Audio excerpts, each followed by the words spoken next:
All right, so you're here with us for another deep dive, and this one, we're really going deep on a single source, just pulling out all the juiciest bits to get you right to the heart of it all. Sounds intense. I like it. Oh, it is. We're tackling Zero Shame today. It's by James Grouder, and the subtitle is Hang On, Breaking the Taboo of Perfectionism and Learning to Live Authentically.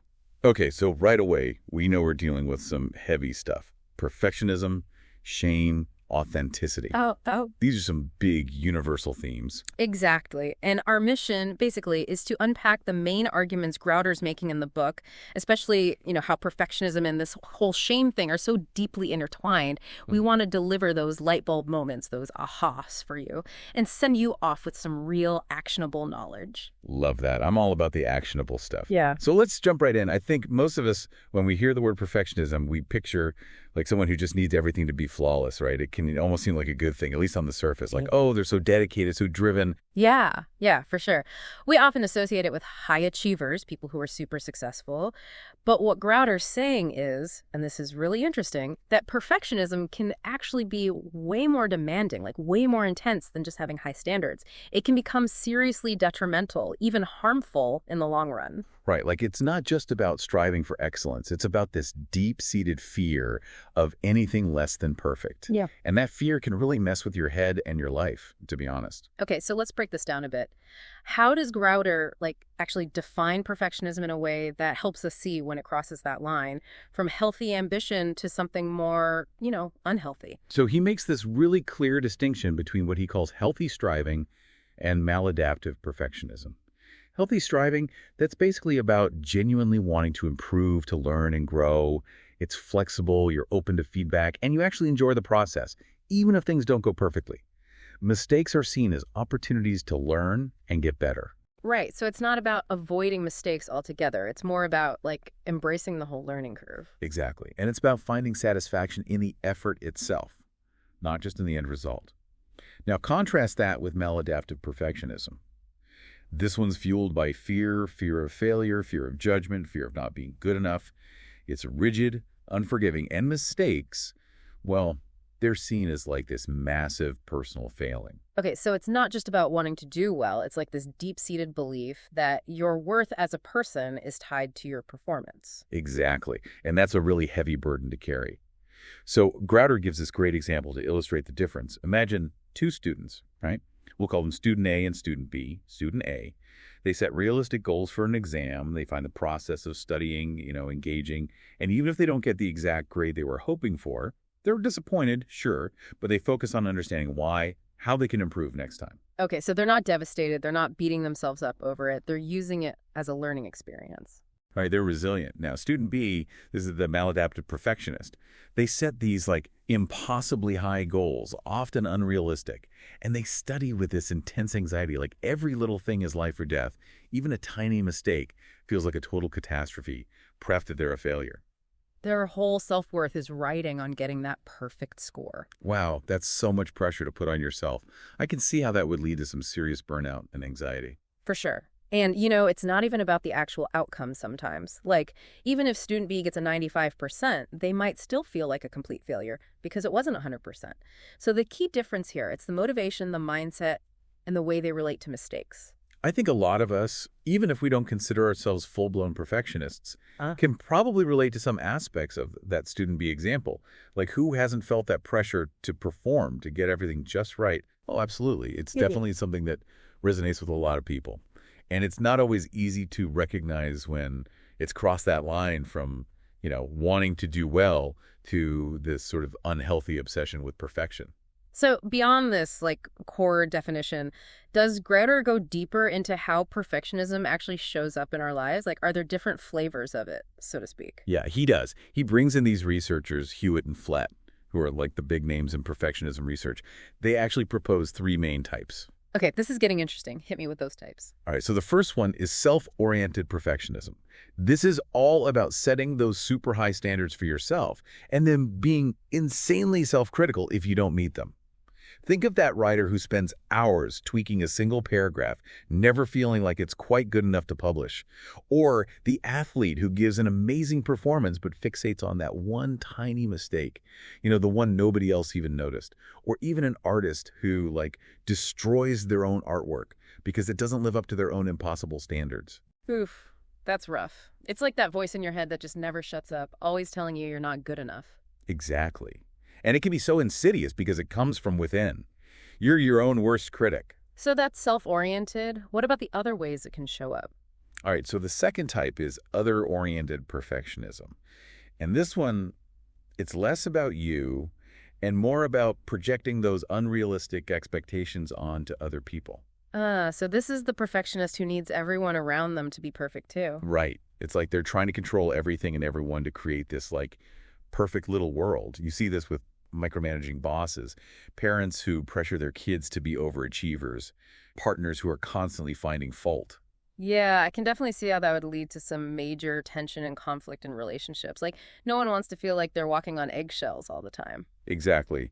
And it can be really damaging, both for the person exhibiting this type of perfectionism and for everyone around them. Okay, so that's two. What's the third type? The third one is called socially prescribed perfectionism. This is the belief that other people, like society in general, have these crazy high expectations of you and that you need to be perfect to be accepted, to be loved, to be successful. Oh, so it's like this constant pressure to live up to some external ideal, even if it's not even real. Exactly. It's like you're constantly performing, trying to please everyone, but never feeling like it's enough. You can see this with students who are terrified of disappointing their parents, employees who are constantly worried about making a mistake in front of their boss, people who feel like they need to portray this perfect image on social media to fit in. It's like this fear of judgment and rejection is driving everything you do. That sounds exhausting. It really is. And this type is especially linked to anxiety, depression, and, that deep shame we were talking about earlier. It's like you're constantly feeling inadequate, never good enough. Wow. So we've got these three types: self-oriented, other-oriented, and socially prescribed. I'm sure a lot of people listening are probably nodding their heads, recognizing themselves in one or more of these. I would guess so, yeah. Yeah. Because perfectionism, it's so pervasive in our culture. It's almost like it's expected, to always be striving for more, to be the best. Okay, so we've got these different types, but how does this actually play out in our day-to-day lives? What are some of the ways perfectionism actually manifests behaviorally, I mean? So Grouter lists a bunch of common manifestations, and some of them might seem surprising because they're not always what you'd expect. One big one is procrastination. Really? I wouldn't have thought of that as a perfectionism thing. Well, think about it. You're so afraid of not doing something perfectly, you just put it off and put it off and put it off. It's like, if I can't do it perfectly, I won't do it at all. Ah, I see. So it's not laziness, it's this fear of messing up. Exactly. And then there's all or nothing thinking, which is like this black and white thinking where it's either perfect or a complete failure. No middle ground, no nuance.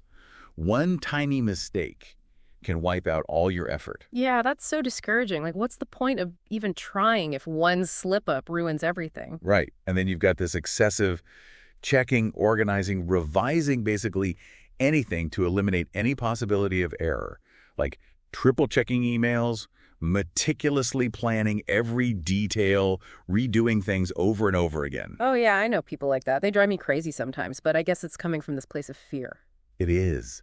And then you see this difficulty delegating tasks. It's that classic, if you want something done right, you have to do it yourself mentality. Ah, the control freak perfectionist. Right. And of course, there's a harsh self-criticism, that inner voice that's constantly putting you down, focusing on every flaw, even when you've accomplished great things. Oh, that inner critic. I think we all know that one a little too well. Yeah, it's a real joy killer. And then there's hypersensitivity to criticism. Even the smallest suggestion or feedback feels like a personal attack. Oh, I feel that. Your defenses are just up all the time, ready to deflect any perceived threat. Exactly. And then you've got difficulty making decisions because you're so afraid of making the wrong choice. You just get paralyzed. Oh my gosh, yes. I know people who just get stuck in analysis paralysis, weighing every possible outcome. It's tough. And finally, there's this constant focus on flaws, even in the midst of success. You achieve something amazing, but all you can see is what's wrong with it, what could have been better. It's like you can't even enjoy your accomplishments because you're so focused on what's not perfect. Right. And what's really tricky here is that a lot of these behaviors, they can actually masquerade as positive traits. Like we often see perfectionists as being super dedicated, hardworking, conscientious, but underneath it all, there's this underlying fear and anxiety driving everything. That's so true. It's like we've almost normalized these self-sabotaging patterns, praising them as virtues. And this brings us to the heart of the book, really, the link Crowder makes between perfectionism and shame. How does he explain that connection? This is where it gets really interesting, I think. So he starts by explaining the difference between guilt and shame, because they're often confused, but they're actually quite distinct. Okay, yeah, I'm not even sure I could explain the difference off the top of my head. So guilt, it's focused on your behavior. It's that feeling of, I did something bad. Shame, on the other hand, goes way deeper. It's focused on your sense of self. It's that feeling of, I am bad. Oh, I see. So guilt is about what you did, and shame is about who you are. Exactly. And Crowder gives this really helpful example. Imagine you accidentally break a friend's mug, right? Guilt would be feeling bad about breaking it, wanting to apologize, maybe replace it. Shame would be feeling like you're a terrible person, clumsy, careless because you broke it. Oh, wow, yeah. That's a really clear way to see the difference. Guilt is about a specific action. Shame is about your whole self. Right. And here's how it connects to perfectionism. When we set these impossibly high standards for ourselves and inevitably fall short, perfectionism doesn't just lead to disappointment. It triggers that deeper feeling of shame, that feeling of not good enough, fundamentally flawed. Because in the perfectionist's mind, any mistake is proof that they are a failure as a person. Exactly. And that's a really painful place to be. Yeah, shame is so isolating and debilitating. It makes you want to hide, to shrink, to disappear. Totally. And that's why perfectionism can be so insidious. It's often a way of trying to protect ourselves from that shame, from that vulnerability. So it's like a defense mechanism. Exactly. It's like, if I'm perfect, if I do everything right, then I won't be judged, criticized, rejected. But the problem is, you can't be perfect. No one can. Right. And that's where the trap lies. Because when you inevitably do make a mistake, when that facade of perfection cracks, the shame comes flooding in even harder. So it's like a self-fulfilling prophecy. You're so afraid of shame that you create the conditions for it to happen. Exactly. And this leads into what Crowder calls the shame cycle. Yeah. It's this vicious pattern that can be really hard to break free from. Okay, walk me through that cycle. How does it work? So it starts with these unrealistic standards, driven by that deep-seated fear of not being good enough. Right, that need to be perfect to feel worthy. Exactly. And these standards create immense pressure and anxiety because you're constantly striving for something that's unattainable. Which, of course, leads to stress, burnout, all that fun stuff. Totally. And then, inevitably, you experience some kind of perceived or actual failure. It might be a small thing, objectively, but to the perfectionist, it feels huge. Like missing a deadline, getting a B instead of an A, making a typo in an email. Right, and that failure triggers intense shame, reinforcing that belief that you're not good enough. Which then leads to all sorts of unhealthy coping mechanisms, right? Like withdrawing from others, numbing yourself out, blaming others. Exactly. And those coping mechanisms, they just make things worse in the long run. They don't address the underlying issue, and they often create new problems. And the worst part is they reinforce those negative beliefs about yourself, which then keeps the whole cycle going. It's a vicious cycle, for sure. But thankfully, Crowder doesn't just leave us stuck there. He offers a way out, a path towards healing and living more authentically. Okay, so what's the antidote to this shame cycle? Well, it's twofold, really. It's about embracing the concept of good enough and cultivating self-compassion. Good enough. That sounds almost radical in our culture of constant striving and optimization. It is, in a way. Yeah. But it's not about lowering your standards or settling for mediocrity. It's about recognizing that perfection is an illusion and that striving for it constantly is actually counterproductive. So what does embracing good enough actually look like in practice? It's about setting realistic goals, recognizing when you've reached a point of diminishing returns, accepting imperfection as part of the human experience, focusing on progress over perfection, and knowing when to stop and move on. It sounds like it's about being kinder to yourself, giving yourself permission to be human. Exactly. And that's where self-compassion comes in. Okay, so let's talk about self-compassion. What does that actually mean? Crowder leans on the work of Dr. Kristen Neff, who's like the leading expert on self-compassion. Basically, it's about treating yourself with the same kindness, care, and understanding that you would offer a good friend who's struggling. It's like being your own best friend, right? Yeah, exactly. And Neff breaks it down into three core components. First, there's self-kindness versus self-judgment. It's about being gentle and supportive with yourself rather than harshly critical. So silencing that inner critic and replacing it with a more compassionate voice. Exactly. Then there's common humanity versus isolation. It's recognizing that everyone struggles, everyone makes mistakes, you're not alone in your imperfections. That's so important, right? Because shame thrives on isolation. It makes you feel like you're the only one who's messed up. Totally. And the third component is mindfulness versus over-identification. It's about observing your thoughts and feelings with awareness, but without getting swept away by them or letting them define you. So it's like creating some distance between you and your negative thoughts and emotions. Right. And Grouder addresses some common misconceptions about self-compassion because I think a lot of people have the wrong idea about what it is. Yeah, I've heard people say things like, oh, self-compassion is just an excuse to be lazy, or it's selfish to focus on your own needs. Right? And those are total myths. Self-compassion isn't about letting yourself off the hook or lowering your standards. In fact, research shows that it can actually boost your motivation and help you achieve your goals. And it's definitely not selfish, because when you're more compassionate with yourself, you're actually more capable of being compassionate with others. Totally. It's like filling your own cup so you can pour from it. So for someone listening who's like, okay, this all sounds great, but how do I actually start implementing this stuff in my life? What are some practical strategies that Grouder offers? He's got a whole toolbox of strategies, and they're all super practical and actionable. One big one is challenging those perfectionistic thoughts. Okay, so how do you do that? It's about learning to identify those automatic negative thoughts that pop up, the ones that fuel your perfectionism, like, I have to get this perfect, or if I make a mistake, I'm a failure. Yeah, we all have those thoughts. They can be so insidious. They are. And once you've identified them, you start to examine the evidence for and against those thoughts. Is it really true that you have to be perfect? What's the worst that could happen if you made a mistake? So it's about bringing in some logic and reason, challenging those irrational fears. Exactly. And then you start to develop more balanced and realistic alternative to those negative thoughts, like, I'm doing my best and that's good enough, or everyone makes mistakes, it doesn't mean I'm a failure. It's like retraining your brain to think more kindly and realistically about yourself and your experiences. Exactly. And another powerful set of tools involves practicing mindfulness and self-compassion exercises. Okay, like what kind of exercises? There are tons of them.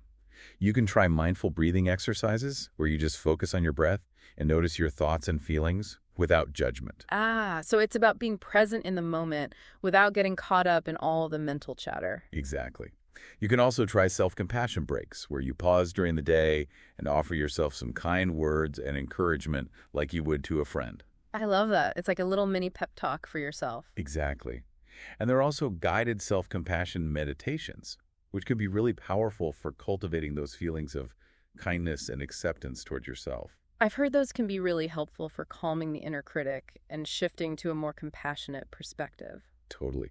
And another great practice is self-compassionate letter writing, where you actually write a letter to yourself from the perspective of loving and supportive friend. Oh, wow. That's a really interesting idea. I've never tried that.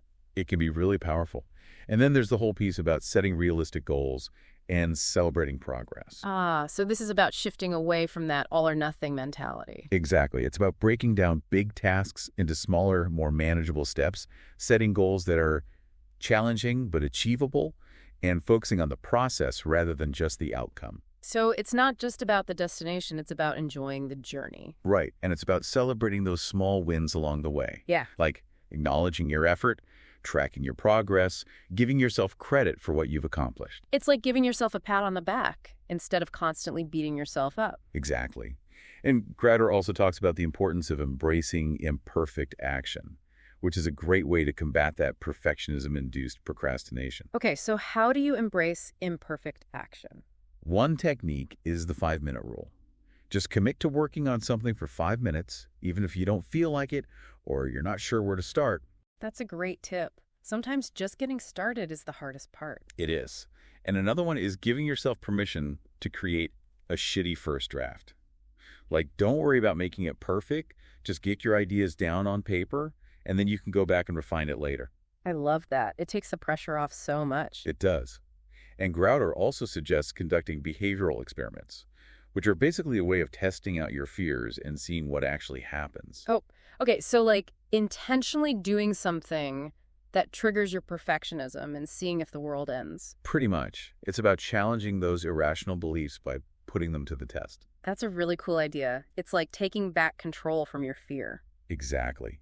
And then there's the whole piece about developing a kinder inner voice, like actually noticing how you talk to yourself and consciously choosing to be more supportive and encouraging. So it's like becoming your own cheerleader instead of your own worst critic. Exactly. And finally, Crowder emphasizes the importance of seeking support and connection, like talking to trusted friends or family members, seeking professional help if you need it, joining a support group. Because shame thrives in isolation, right? It loses its power when we bring it out into the open and share it with others. Exactly. And it can be so liberating to realize that you're not alone, that other Wow. people struggle with the same things. And that it's okay to ask for help. Absolutely. So, as we're talking about all these strategies for overcoming perfectionism and shame, it makes me think about how we define success in general. Like, maybe we need to rethink what it actually means to be successful. Yeah, that's a huge part of it.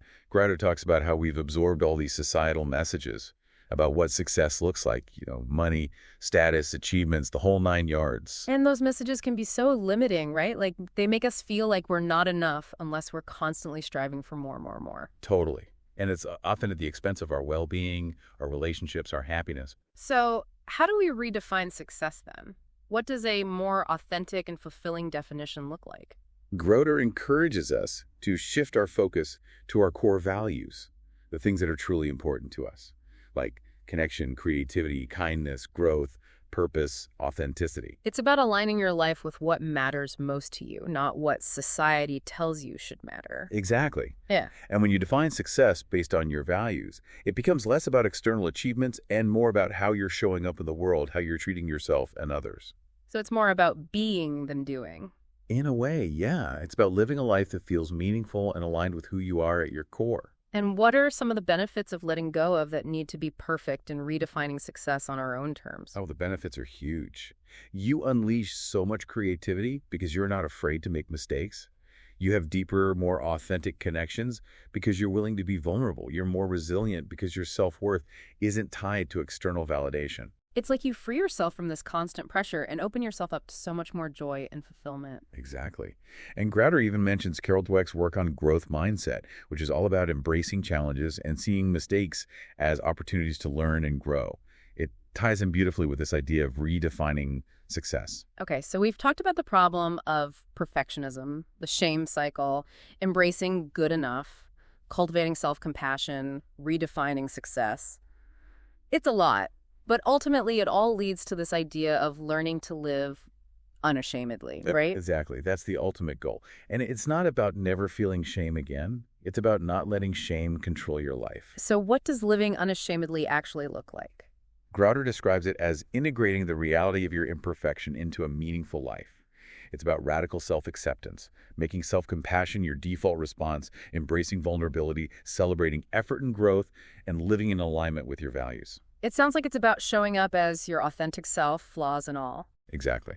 And it takes practice. Yeah. There will be setbacks. There will be times when that shame pops up. So how do you navigate those moments? What does Crowder suggest?